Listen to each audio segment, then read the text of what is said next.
Inna lillahi wa inna ilaihi raji'un. Beb lafiya? Ba bebu bace. To wace ce? Aljaninta ne ba zan bar nan ba sai ka bani 500 kuɗin anko. Nawa? 500. Inna lillahi wa inna ilaihi. Yawa ana idan girman Allah zo ka taimaka min aljanin fati ne suka tashi. Wai sun ce ba za su fita bai na bada 500 kuɗin anko. Billahi minash shaitanir rajim. Bismillahir rahmanir rahim. Alif lam mim. Zalikal kitabu la rayba fi. Hudan lil muttaqin alladhina yu'minuna bil ghaibi wa yuqimuna salata wa mimma razaqnahum. Kana ji? Kana ji? Osi. Na'am. Idan muka yi wa Fati riqiya aljanta suka fita, ni zaka bani 100 ladana na riqiya. Kai bil adama.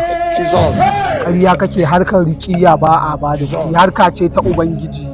Maimakon in baka ma kai zaka ban 100. Lakaka. Principal. Ƙarya kake yi. Ka sani na sani yadda kake mayan kuɗi ni ma haka nake mayan kuɗi. Yanzu ya za a yi a bani hakkina. Yanzu abin da za a yi ga Fati nan tun da aljaninta ne ka karɓi kuɗi a gurinsu. Ka yadda zan tsinke wa Fati kai da ƙafa a madadin kuɗin da za a bawa ana yi wanda ya muku riƙiya. Ka amince? Ni amince principal ku karɓa a Na shiga uku ni wallahi aljanin ƙarya na tayar. Ƙarya kike yi Fati sai mun tsinke ƙafa ki yau. Wallahi aljanin ƙarya na tayar. Lakaka ta gudu. Fati!